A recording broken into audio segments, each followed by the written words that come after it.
안녕하세요. 여러분 잘 지내셨어요? 예, 정신의학 강의 이어가도록 하겠습니다. 이번엔 10주차 강의 불안장애에 대한 공부를 여러분하고 함께 해보도록 하겠습니다. 정신의학 과정을 통해서 정신건강이 무엇인지에 대한 거를 이해를 여러분이 하실 수 있다면 많은 유익한 시간이 되실 수 있을 거예요. 그래서 특히 오늘은 이제 불안에 대한 부분들을 좀 살펴보려고 합니다. 그래서 내가 불안한지 아니면 또 일반 불안 장애를 가진 사람들에 대한 대해서 내가 이제 어느 정도 알고 있는지, 또 그런 부분들을 인지도를 좀 높여갈 수 있는 그런 시간이 되도록 함께 노력해 가도록 하겠습니다. 먼저 오늘은 불안에 대한 부분 지금 볼 것인데요. 앵셔티 디소더라고 말을 하기도 합니다. 그래서 이 불안장애라고 하는 것은 병적인 불안으로 인하여 과도한 심리적 고통을 느끼거나 예상되는 불행에 대해 느끼는 불쾌하고 막연한 염려를 이제 불안장애라고 하고요. 이러한 불안으로 인해서 일상생활에 심각한 장애를 불러오게 되는 것을 상태를 불안장애라고 합니다. 일반적으로 필연적인 어떤 그런 상황에 의해서, 내적인 상황, 외적인 상황에 의해서 누구나 다 불안하게 되고요. 그래서 그 불안을 저마다 극복해 나가는 이제 과정을 다 이제 경험을 해 보셨을 것입니다. 그런데 일반적으로 우리가 느껴지는 어떤 이유에 의해서 느껴지는 불안은 정상적인 불안이고요.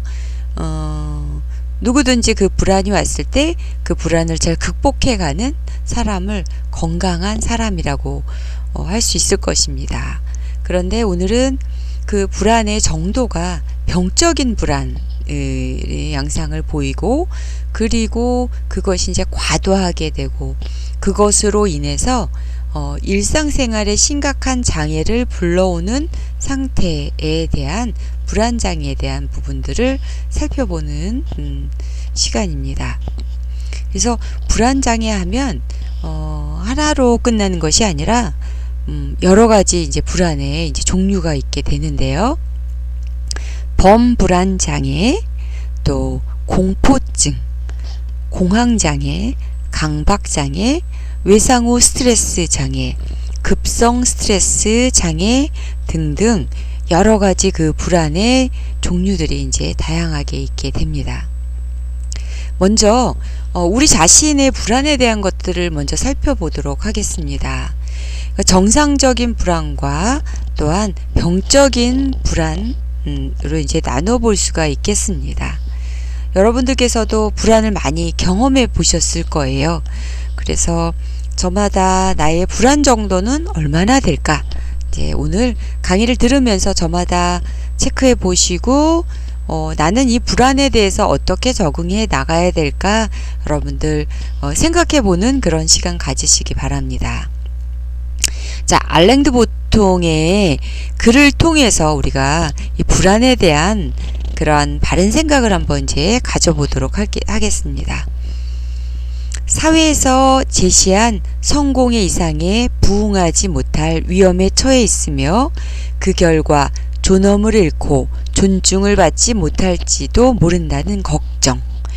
현재 사회의 사다리에서 너무 낮은 단을 차지하고 있거나 현재보다 낮은 단으로 떨어질 것 같다는 걱정.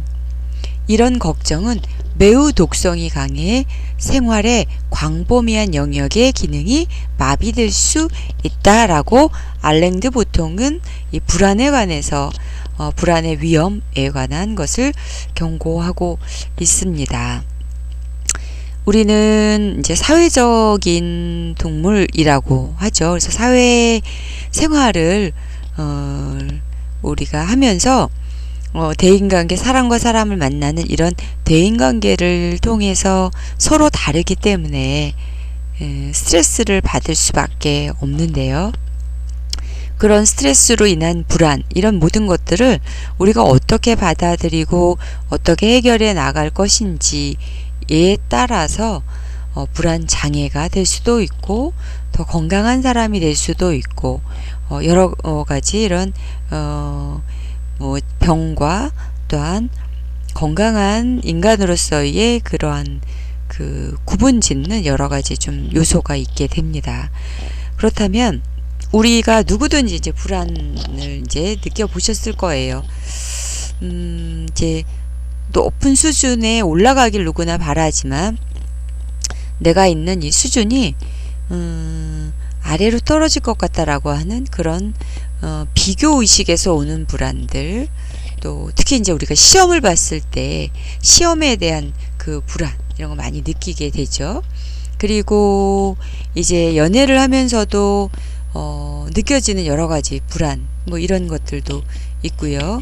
또 소중한 것을 잃었을 때의 불안, 뭐 이런 것들, 또 앞으로 내가 살아가야 될 그런 생존에 대한 불안, 이런 모든 불안이 여러분들을 굉장히 많이 힘들게 할 거예요. 그래서 결과적으로 이런 불안을 우리가 잘 극복하고 해결해 나가야 하는데, 여러분들이 어떤 불안을 느끼시든 지금 이제 제가 이제 제안하는 것들을 한번 생각을 이제 해보시기 바랍니다. 현재 내가 어떤 상황에서 불안을 느끼는가를 생각해 보아야 합니다. 여러분 어떠세요? 여러분들은 지금 어떤 상황에서 불안을 느끼시나요? 뭐 골목길이 어둡기 때문에, 귀갓길이 늦어져서, 아니면 혼자이기 때문에, 아니면 경제적으로 어렵기 때문에, 뭐 여러 가지 이유가 있을 거예요. 그래서 그것을 지나치지 마시고 과연 내가 불안해하는 이유는 무엇인지, 어떤 상황 때문인지를 꼭 여러분 짚어보시기 바랍니다. 자, 그리고요, 내가 어떤 생각을 할 때 불안이 커지는가? 어떠세요? 여러분은 어떤 생각을 하면서 불안을 느끼고 계신가요? 자, 그리고 내가 지금 이 상황에서 왜 불안을 느끼는가? 여러분 답해 보실 수 있겠어요? 네. 이제 작업치료학과에 들어와서 1학년으로서 지내는 동안에 불안하지 않을 학생들은 아무도 없을 거예요. 왜 불안할까요? 여러 가지 이유가 있겠죠. 자, 그리고 내가 어떤 생각을 할 때 불안이 커지고 있는지를 또 한번 생각을 해보세요. 학교 안에서 무엇을 할 때, 아니면은 집에 가는 길에, 아니면 집에 돌아갔을 때, 아니면 친구와 만날 때 등등등 상황이 다 다를 거라고 생각됩니다. 또 이러한 내가 가지고 있는 그 불안 그 자체를 들여다보고 수용을 해야만 합니다. 그냥 지나치는 것이 아니라 왜 그렇지? 라고 하는 이러한 질문을 던져보고, 그리고 나와의 대화하는 그런 시간을 갖는 것이 굉장히 이제 중요하다고 할 수 있겠습니다. 그래서 이런 상황에 대처하는 가장 유익한 방법은 이 상황을 이해하고 그것에 대하여 이야기해 보려고 노력하는 것일지도 모른다 라고 하는 이러한 글처럼, 중요한 것은 내가 드는 그 불안 자체가 어떤 문제가 있는 것이 아니라 불안을 마주하고 있는 나, 불안에 대응하고 있는 나에 대해서 들여다보고 생각해 봐야 되는 부분이 굉장히 중요한 부분이고, 그런 과정을 통해서 우리는 불안을 극복해 나아갈 수 있게 되는 것입니다. 이러한 나의 내부 그리고 나의 외부 세계 사이에서의 적절한 균형을 맞추지 못하면 갈등이라는 것이 지속적으로 생기게 되고, 그걸 통해서 우리는 만성적인 불안을 끌어안고 가게 되는 것이죠. 우리가 불안이라고 하는 이러한 것들이 오게 될 때는 저마다 그것을 억압하는 방어 기제를 쓰게 됩니다. 그런데 그 억압이 제대로 안 되게 될 때, 그것이 내가 통제 못할 이러한 상태가 되어지게 될 때 또 문제가 이제 생기는 것이죠. 그리고 억압이 되지 않을 때는 내 안에서의 또 다른 방어 기전이 이제 나오게 되죠. 그래서 그러한 역반응적인 이런 반응들에 의해서 신경증적인 증상들이 늘어나게 되고 이것들이 이제 만성하게 되는 그러한 과정에 놓이게 됩니다. 자, 여러분 불안을 느끼고 계시나요? 그렇다면 우리가 그림책을 한번 보면서 우리의 불안에 대해서 들여보는 그러한 심리적인 치유의 시간을 가져보도록 하겠습니다. 자, 지금 보시는 거는 그림책이에요. 이 그림책이 담고 있는 의미는 무엇일까? 여러분, 이 그림 첫 번째부터 한번 들여다보세요. 여러분 한번 들여다보고 읽고 생각해보는 시간을 드리도록 하겠습니다.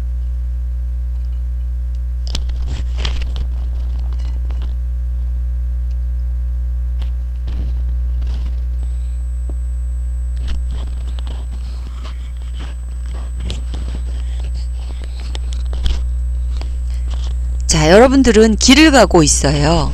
길을 각자의 그 길을 이제 가고 있지요. 길을 가다가 불안이라고 하는 이러한 실타래 같은 것들이 우리의 길을 막기도 하고요. 또 어떤 때는 이러한 불안이라고 하는 덩어리에 미끄러져서 우리는 넘어지기도 합니다. 그래서 대체로 나를 어지럽게 하는 그것이 바로 이 불안이라는 동글동글한 이 덩어리들이에요. 때론 나 혼자 있을 때도 이 불안은 나도 모르는 사이에 찾아들어요.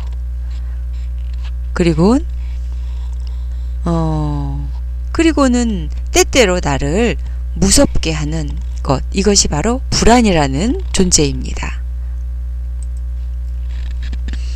자, 이어서 한번 그림 한번 보세요.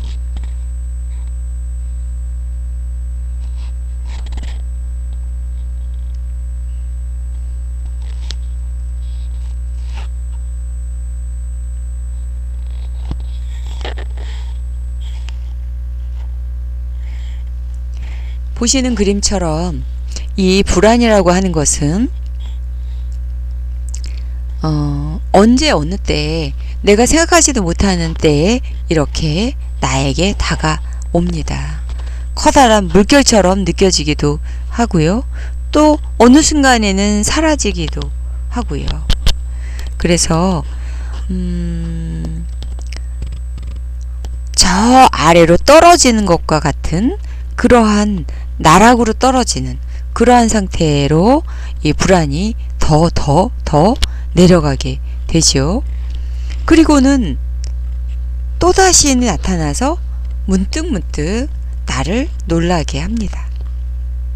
그러다가 어느 순간 이렇게 터져 나서 나를 놀라게도 하는 것, 그것이 바로 불안이라고 하는 녀석입니다. 그리고 이것이 사라질 때도 별로 궁금하진 않았지만 그래도 늘 느닷없이 나타날 때는 항상 나를 두렵게 했고요.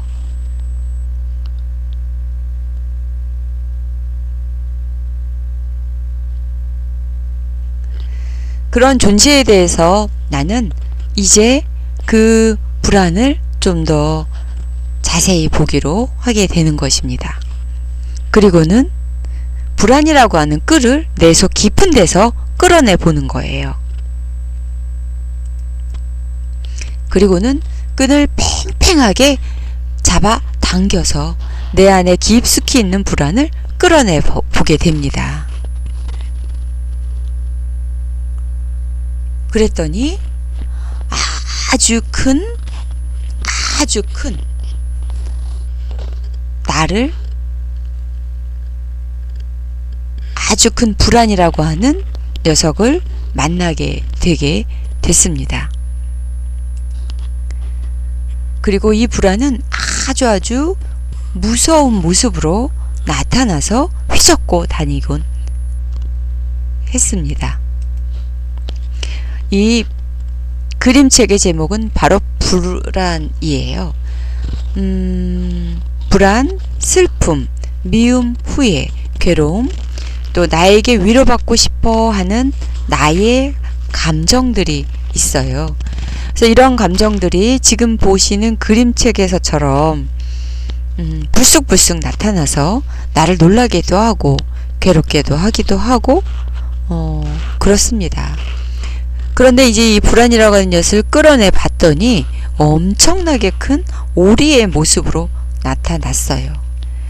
그래서 이 불안을 피해서 벽을 사이에 두고 이 불안이라고 하는 그 오리와 시간을 갖게 되는 이야기로 넘어가게 됩니다. 시간이 흐른 뒤에 오리가 점점 작아지게 되고요. 아이도 이제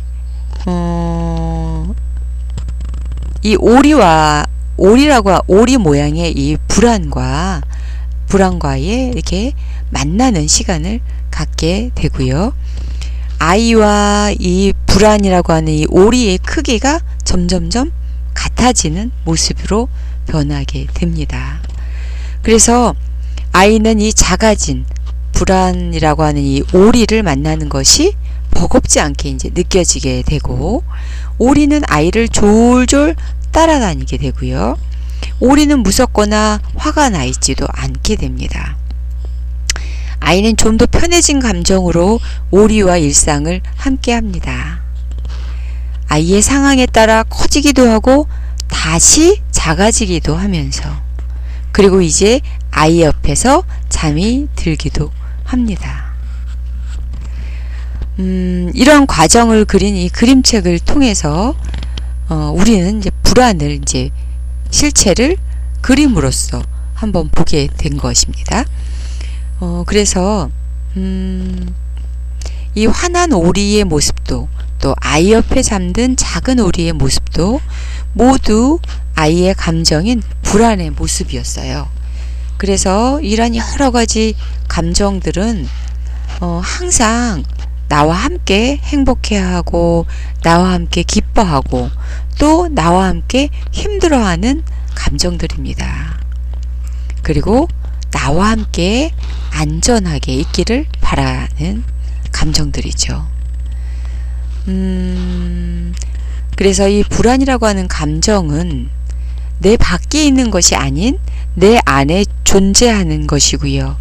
이러한 불안의 감정으로부터 계속 도망다니거나 쫓기기만 한다면 그 감정은 우리의 상상과 더해져서 더 커진 덩어리로 우리의 일상을 더욱더 불안하게 하게 될 것입니다. 이제 두렵고 무섭기만 했던 나의 감정과 이야기를 해보는 시간을 가져야겠습니다. 이러한 그림책 속의 아이와 오리처럼 가끔은 서로를 연민하고 또 서로에게 위로의 말을 전해줄 수도 있는 그러한 관계를 만들어가는 것, 그것이 우리가 일생 동안 살아가면서 내 안에 있는 불안과 함께 살아가는 방법이라고 이 그림책은 우리에게 전해주고 있는 내용입니다. 그래서 우리가 이제 여러 가지 우리가 가지고 있는 이제 심리적인 문제들을 사람과 사람끼리 대화를 하면서도 풀어갈 수도 있지만, 이러한 그림책을 한번 공유하면서도 얼마든지 이야기를 이제 나누면서 내 안에 쌓여있는 감정의 고리들을 풀어내 나갈 수가 있는 거예요. 저는 작업치료 중에서 이런 것을 치료의 중재라고 하고, 치료에 어떤 도구를 써서 이러한 문제를 해결해 가느냐로 이제 우리가 또 얘기해 볼 수가 있겠는데요. 지금은 이제 그림책을 이용해 본 것이고, 저는 식물을 이용을 해서 심리적인 이런 회복 능력을 끌어낼 수 있는 이러한 방법들을 쓰고 있습니다. 그래서 오늘의 과제는 여러분들이 지금 이 그림책을 보시면서 나의 불안에 대한 이야기들을 한번 써보는 겁니다. 그래서 여러분들이 느끼는 불안, 느꼈었던 불안, 또 앞으로 지금 느끼고 있는 이 불안에 대한 질문을 여러분들에게 한번 해보시고요.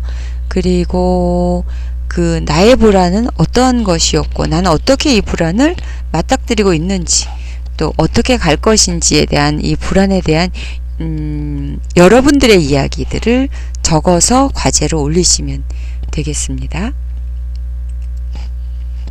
자, 구체적으로 이제 불안 장애가 어떠한 종류가 있는지 몇 가지를 우리가 한번 살펴보도록 하겠습니다. 범불안 장애라는 것이 있습니다. Generalized Anxiety Disorder라고 하고요. GAD라고도 합니다. 이 범불안 장애를 가진 사람들은 지속적으로 걱정을 하거나 고통을 받게 되고요. 이러한 느낌을 조절하는 데 어려움을 겪게 됩니다. 걱정의 심각도, 빈도 또는 다양한 활동이나 사건에 대한 과도한 불안감과 걱정으로 나타나게 되고요. 이러한 걱정은 6개월 이상 꽤 오래가는 양상으로 나타나게 되고, 그리고 이 걱정은 그 대상도 많고 종종 시간의 흐름에 따라 한 가지 주제에서 다른 주제로 넘어가기도 합니다. 그래서 일반적인 그 걱정거리에는 직장과 가족 구성원으로서의 책임, 금전, 건강, 안전, 자동차 수리, 또 일상적인 일들이 늘 좀 다양하게 불안을 이제 나타내게 되고요. 우리가 범불안 장애라고 진단을 내려야 할 때는 다음과 같은 증상들이 3개 이상은 있어야 합니다. 그래서 초조함이나 긴장감 또는 안절부절 하는 이러한 양상이 있는지를 보게 되고요. 또 쉽게 지치는 경향이 있는지도 봅니다. 그리고 집중이 어렵고 과민성, 또 근육의 긴장, 수면장애, 이러한 여러가지 증상들 중에서 3개 이상의 증상이 6개월 이상 지속되게 되는 그러한 것이 있는지를 이제 보게 됩니다. 그래서 이러한 이제 범불안 장애는 이제 전반적인 일상생활에 있어서의 이제 불안을 이제 나타내면서 이런 신체적인 증상으로도 이제 나타나게 되는데요. 그래서 여러 가지 다양한 검사들을 통해서 범불안 장애를 진단을 내리게 됩니다. DSM-5를 기록되어져 있는 이제 이러한 범불안 장애에 대한 내용이 있고요. 그리고 이제 범불안 장애로 진단 코드는 300.02 F41.1 이와 같이 표기를 하게 됩니다. 그래서 차트에 이제 진단 코드가 이와 같이 이제 있게 되는데요. 어떻게 이제 규정해 놓고 있는지 한번 보도록 하겠습니다. 직장이나 학업과 같은 수많은 일상 활동에 있어서 지나치게 불안해하거나 걱정을 하고 그 기간이 최소한 6개월 이상이 지속되는 경우에 해당됩니다. 자, 범불안 장애는 이러한 걱정을 조절하기 어렵다라고 호소를 하게 되고요. 그리고 아까 보신 것처럼 이러한 범불안 장애로 인한 증상들이 3가지 이상 나타나야 합니다. 그러나 이제 아동에게서는 한 가지 증상만 있어도 범불안 장애가 있구나 라고 진단을 이제 내리게 되는데요. 첫 번째, 안절부절 못하거나 낭떠러지 끝에 서 있는 느낌을 가진다. 두 번째, 쉽게 피곤해한다. 세 번째, 집중하기 힘들거나 머릿속이 하얗게 된다. 네 번째, 과민성 증상을 보인다. 근육이 긴장된다. 여섯 번째, 수면 교란이 있게 된다. 라고 하는 증상들이 있는지를 보고 진단을 내리게 됩니다. 그래서 이러한 불안이나 걱정 혹은 신체 증상이 사회적, 직업적 또는 다른 중요한 기능 영역에서 임상적으로 현저한 고통이 있거나 손상이 있게 되고요. 그리고 장애가 물질, 남용 약물, 치료 약물, 그러한 생리적 효과나 다른 의학적인 상태인 갑상선 기능장애 항진증 등과 같은 것으로 인해서 나타나는 것들은 이제 아니다라고 보게 됩니다.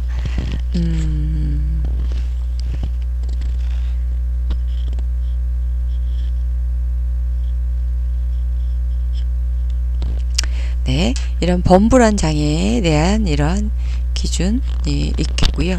그 다음에는 이제 분리불안 장애에 대한 DSM-5에서의 이러한 그 내용을 한번 보도록 하겠습니다.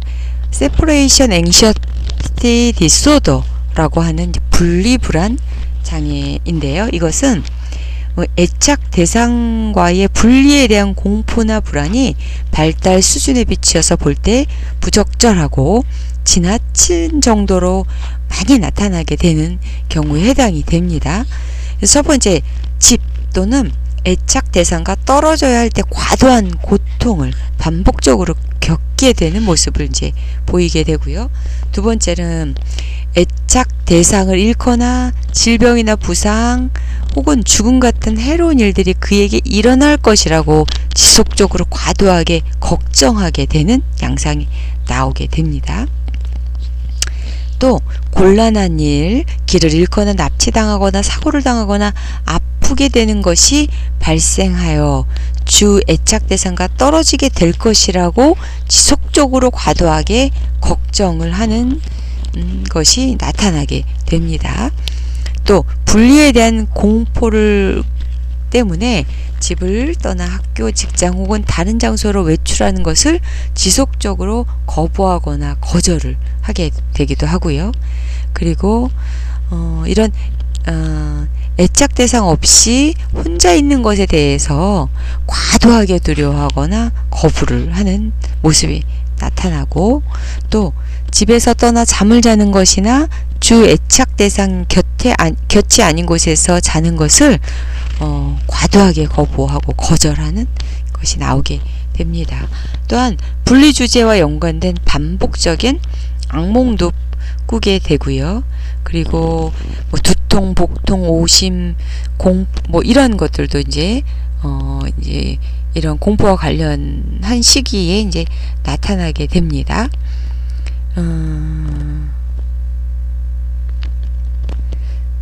그리고 이러한 것들이 이제 일상생활인 곧 사회적, 직업적으로도 장애를 초래하게 되게 되는 것입니다.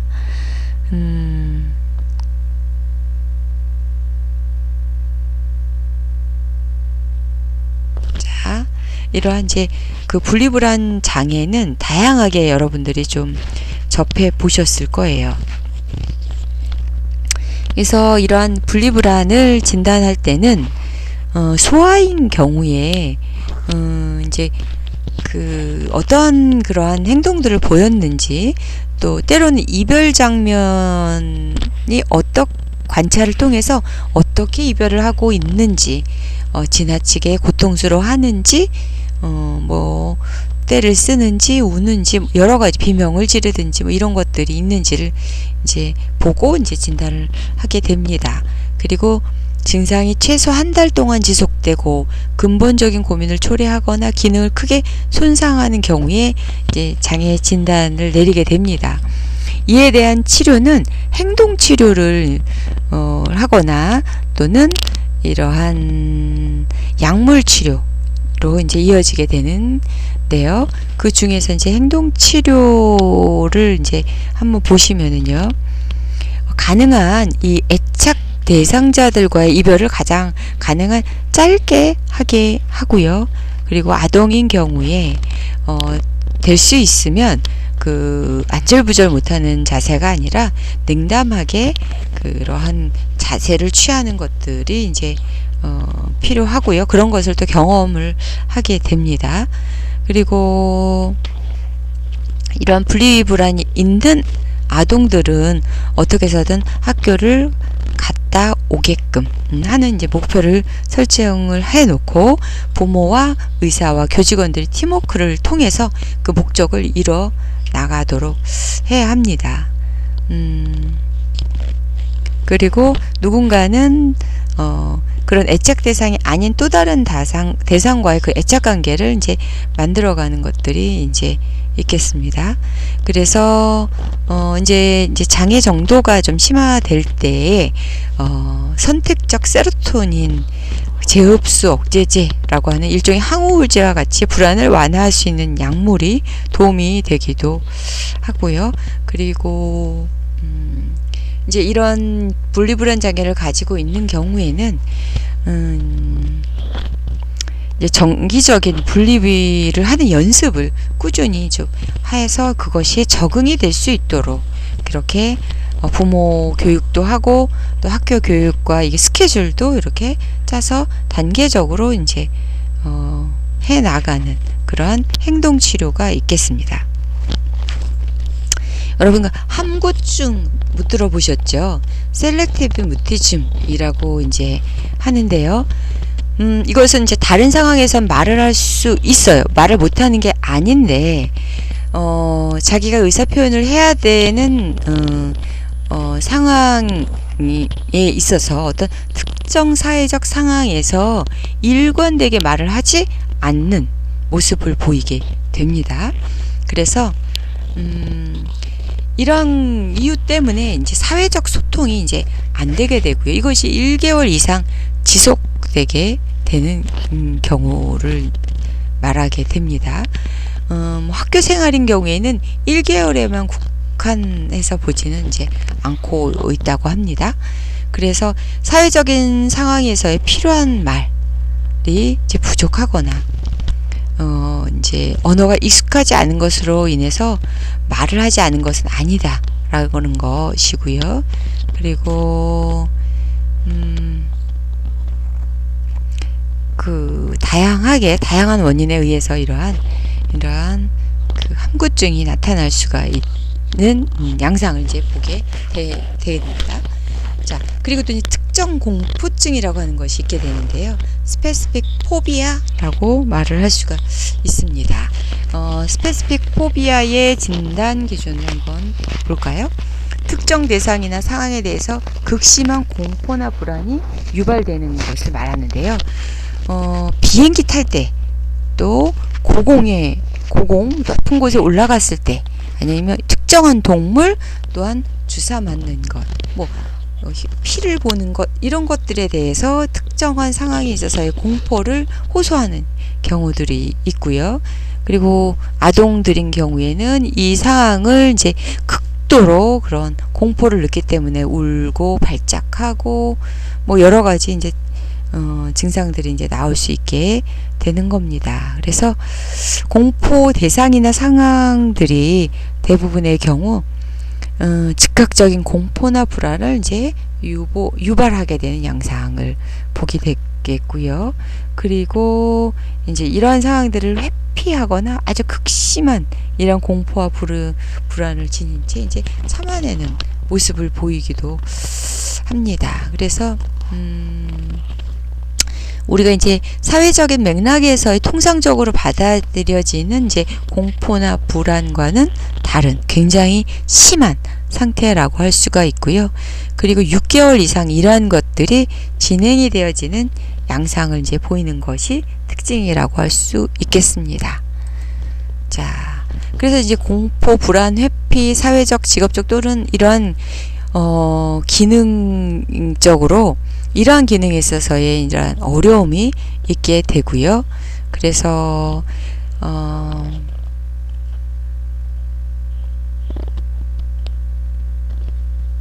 그 또 다른 이제 지금 보신 것처럼 특정 공포증과 또 다른 어떤 장애, 다른 질환으로서 생긴 어떤 질환들에게서도 유사하게 이제 나타나는 것들이 또 있습니다.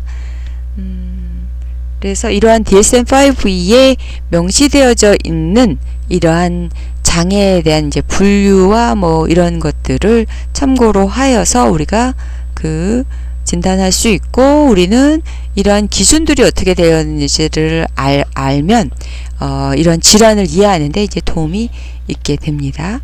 그래서 앞서서 동물에 대한 공포, 또 뭐 그 외에도 혈액 주사 뭐 이런 것들에 대한 공포, 또 비행기 엘리베이터, 밀폐된 장소 등 뭐 이런 것들이 있겠습니다. 그리고 이제 질식이나 구토를 유발하는 그런 상황이 있게 되는 경우에는 특정한 인물에 대한 어떤 공포를 느낀다든지 뭐 이렇게 되면 토한다거나 뭐 이런 질식, 구토 뭐 이런 증상들이 이제 나오게 되죠. 그리고 최근에는 우리 KBS 드라마에 보면은 이러한 장면이 나오는데 여러분 보셨어요? 오 삼광빌라라고 하는 그 드라마 중에 그 맛있는 과자를 먹다가 완고한 그 남편이 나오게 되니까 질식을 하게 돼서 응급실로 실려가게 되는 그러한 에피소드가 나오게 되던데, 뭐 그러한 것들이 바로 이제 이러한 특정에 대한 어떤 공포 이런 것들을 보여준다라고 할 수가 있겠습니다. 네. 그 외에도 이제 다른 여러 가지 이제 불안 장애들이 있습니다. 자, 이런 불안 장애를 보기 전에 자, 아까 보신 이 이제 불안이라고 하는 이 그림책 여러분 보셨는데요. 이걸 보시면서 여러분들의 불안에 대한 것들을 이제 적어 보시는 게 이번 시간 여러분의 과제라고 할 수 있겠습니다. 앞서서 설명드린 것 또 쓰셔도 좋고, 내가 느끼는 그 불안에 대한 여러분의 느낌들, 뭐 어떤 상황에 어떻게 불안을 느끼고 있는지에 대한 것들을 한번 적어 보시기 바랍니다.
여러분 각자의 불안에 대한 것들 한번 적어 보셨습니다. 그래서 불안이 무엇인지에 대해서 여러분 좀 알게 되면 그것을 대처하고 처리하는 과정에 있어서 훨씬 더 많은 도움이 되실 수 있을 거라고 생각이 듭니다. 그래서 저마다의 이러한 불안이 있을 것인데 그걸 한번 끌어내 보시고요. 그리고 그것이 어떤 모습인지 한번 보세요. 그래서 불안이 그렇게 막 까만색이나 뭐 이런 어둠의 색깔로 표현된 것이 아니라 어떻게 보면 되게 화려하기도 하고 그렇죠. 그래서 긍정적으로 불안을 바라보고 함께 불안과 대면하고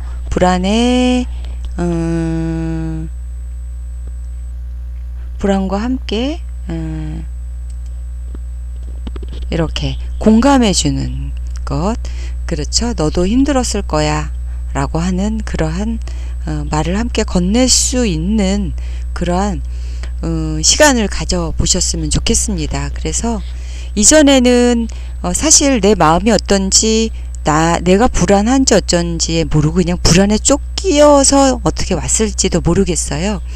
여러분들 여러 가지 우리 사회 속에서 높고 낮음, 가진 자와 갖지 못한 자, 이렇게 어떻게 보면 외적으로는 분류되어져 있는 것 같지만 실질적으로 들어보면 그러한 사회적인 어떤 것들을 내가 어떻게 수용하고 받아들이냐에 따라서 성공한 삶과 또 행복한 삶은 결정된다라고 하는 것이고, 그리고 그것에 대한 처리를 어떻게 하느냐에 따라서 그것이 장애가 되기도 하고 건강한 삶이 되기도 한다라고 하는 것, 여러분 잘 기억하시고 불안에 대해서 또 한 번 더 생각해 보시는 시간 되셨으면 합니다.